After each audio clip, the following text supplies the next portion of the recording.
Yo, it's Elliot Wilson, aka YN, rapradar.com, coming on March 9th. Check out part 2 of my interview with my boy Young Sav. The best of both offices, bitch. You know about it. Peace. Alright, we back, part 2. A little parched there, man. My bad. Alright, this is the question. What's the difference between Elliot and YN? What's the difference? What's the difference? Yo, Sav, that's a great question. What's the difference? What's the That difference? nigga Sav trying to be a journalist up here, man. Some niggas that hold cameras are journalists. YN is a society. You know, it's so corny because I used to always make fun of the rappers, like, you know, I'm Earl Simmons, but then the rapper is DMX. You know, I used to always clown rappers, but I understand it more. Like, I mean, I look at it like YN is a side of my personality, turned up to 10, where my position with Double XL was that, you know, don't try to say that my magazine's not relevant because it isn't black owned or anything, and it isn't thorough because it isn't looked at as the Bible. You know, I'm a yellow nigga. My dad's black, my mom's Ecuadorian and Greek. You know, I'm the Obama blueprint type shit, and like, you know, I'm a brother out here. I love hip hop. I love the culture. I started calling myself Yellow Nigga, and then YN came out of that, and then people started really calling me that. So, you know, one thing I try to do with the editorials, and I think why they connected to people, is I just tried to give you the real. Like, I tried to give you, like, how I was feeling at that time. You know, if I wasn't fucking with some label at the time, I had beef with this artist or beef with that one, you know, I either went for it and let it all out, or I do a sublime and people caught on to that. So, you know, it was a thing of letting that passion out. And I think that the YN side of me is just to go hard and just to not be fake about shit and to hide how I feel about things. It's just turning up my personality onto 10. Elliot Wilson, you know, he's a nice guy. You know, he loves rap. He's a nerd. You know, he's a nerd. He's never been a drug dealer or a gangster or a tough guy, but he ain't no punk. You know, and he loves hip hop. He loves the culture.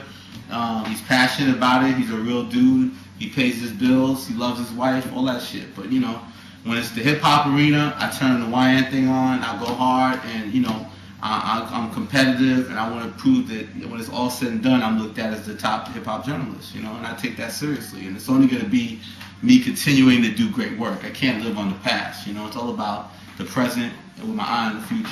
All right, that's what it is. Now, listen, you've been known to tell it like it is. Have you ever said anything that you regret, that you would like to take back? Like, tell us something. I don't regret it, but, you know, you learn from it. You know, you make a mistake. You know, Jay-Z said you don't live with regrets, but, you know, I mean, I've said even with the Benzino thing, I look back on some of the things with the Source, and I could have handled things differently, and I got caught up in the hype, and I started moving in a reckless kind of way, you know, in some ways. So you look back on things like that, and I think that it's okay to admit you've made a mistake, and, you know, learn from that mistake. That's how you make your best learning in life comes from making mistakes and learning from that. The dumb knucklehead nigga is a nigga that makes the same mistakes over and over and over again. So I don't make the same mistake twice, but I do make mistakes, and I learn from my mistakes, and I don't live with regrets because of that. You know, I definitely feel like I have a lot to still learn, and I think that that's the journey of life. You know, I think I've matured immensely, but you know, hip hop is still my blueprint. It still defines who I am, and it's still my center in a lot of ways. And you know, thankfully I met a woman and fell in love with a woman that is in hip hop, and you know, that's her center in a lot of ways too. So, you know, it's the journey, man. Now to YN, what's the best social network right now? You got Twitter, you got Facebook, you got MySpace. What is YN on all day? Like he can't live without. Like he needs. I think Twitter. You Twitter now because it's more in the moment. You know, it's more in the moment, and it's more of the interactions. I think Twitter right now has had its run, but you know, everybody gets their run. MySpace had a crazy run. Facebook has a strong run. I think right now Twitter's the lick. But you know, it's weird because Twitter's dope, but it's just such a, you know, we live in a pause, no homo, hard body era. Like, it's hard to be like, yo, my nigga, I'm on Twitter. Like, you know, cats are just like this. So I think the name of the brand hurts it, but the technology of Twitter is brilliant, which is why I think right now they got the crown right now. All right. That's what it is. Now, one thing we haven't talked about really is your shows. You know, the White Rapper Show, the Miss Supreme. Like, you got anything new coming? I got a TV thing. Not right now. You know, I'm spotting some things. I got some secret plans. You know, me and my wife are coming up with some things too. Nothing definite, so nothing to really build on yet. But you know, I enjoy that aspect of it. Again, I think any kind of TV projects I do, like I've done with Ego Trip, my company, I did the White Rapper Show and Miss Rap Supreme. you know, it always have sort of a hip hop base. I mean, again, it just all comes back to hip hop, man. So if you don't like hip hop and you're home bitching about how hip hop's not as good as it used to be, get the fuck out, because we don't need your ass. Like, it all counts. 08, 2008, 1988, it's all the same. Like, it all counts in hip hop, you know. And I hate people that, you know, want to be the OG that hates on the new kids and everything. I try to understand it. I don't rock with everything, but I still love hip hop above it all.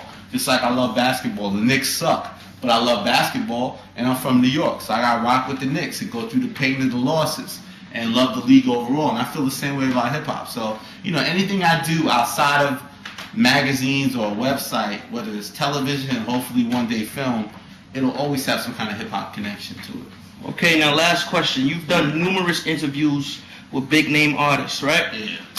Who would you say you have the best relationship with? This guy, Jay-Z. Hov. But, you know, with Hov. But, you know, I earned it, you know, and you know, he's a hard cat, man. You know, anybody's ever dealt with Hov and done business with Hov, you know, he got to move when he want to move. There's no boss over him. So he's a boss, too. I like to feel like I run like a boss. Obviously, his pay stubs look a little better than mine. But we built a healthy respect. We're not friends. You know, but we built a healthy respect, and I respect him as an artist and as a person, and I've gotten to know him a little better through the years.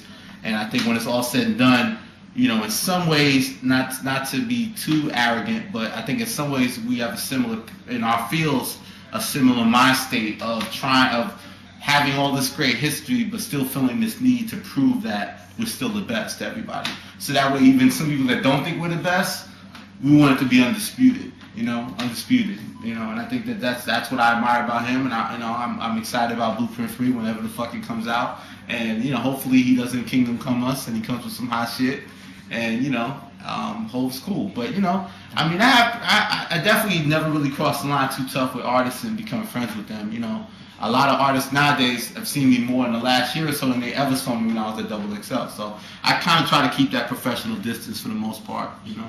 All right, listen, last question. Just a bonus question. I just thought of something off the spot. That's sad, man. Freestyles, huh? Tell me about the Rip Game I can't do the Jada Kiss laugh, so don't ask me that. Oh, the Rip Game proper? The Rip Game. Tell me about the Rip Game. Evolution. This is real high-tech shit.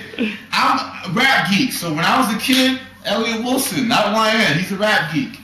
I grew up in New York City. I grew up in Woodside, Queens, and I used to stay home. I never had a date on a Friday night or Saturday night. I would stay home. I would take Mr. Magic on Friday, Mr. Magic on Saturday, and then it turned into Molly Mall. I'd take Chuck Chill Out on Friday, Red Alert on Saturday, and I'd be on the cassette deck and, you know, pause button tapes and all that. And I would, if BLS was whack, I'd go down to Kiss. Kiss was whack, go back. I didn't have no push button setting. I just hitting the dial, and I would make all these crazy tapes and tape, and listen to the tapes. And, you know, nowadays we got the CD burner.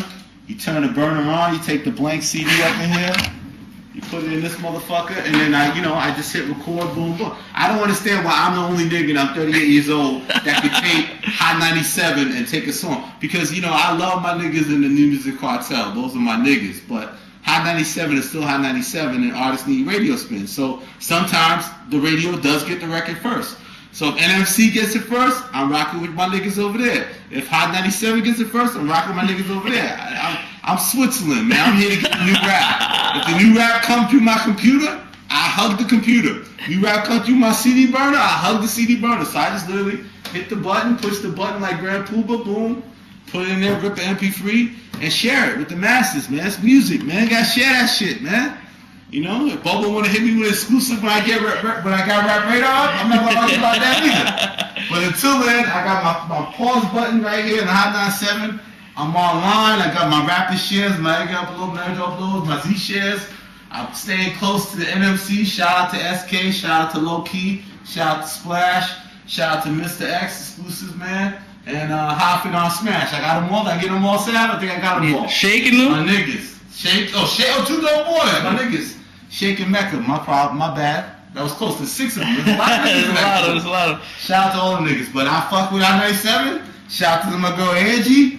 You know, the Mr. C, Flex, all that, man. Gotta get that new rap, man. So yeah, Rip Game proper. You know, that's just part of, you know, something I just drew out. I just gonna, you know, give that audio to you guys you know, on Rap Radar, whatever I can, if I catch something. Not everybody lives in New York, man. Gotta give them that New York flavor, man, you know? Yeah, so anything, we out of here, anything you want to plug before you get out? Just Rap Radar, March 9th. Stay focused, March 9th, rapradar.com. It's just gonna be another site you need to check out, you know? Give me a shot, let my work speak for itself, you know? Check me out, rapradar.com, March 9th. I'm going hard. You know, once you start, you can't stop, so... You know, I'm trying to, right now, final stages of getting everything where it needs to be, you know, but I'm ready to go. March 9th, rapradar.com. Why is that?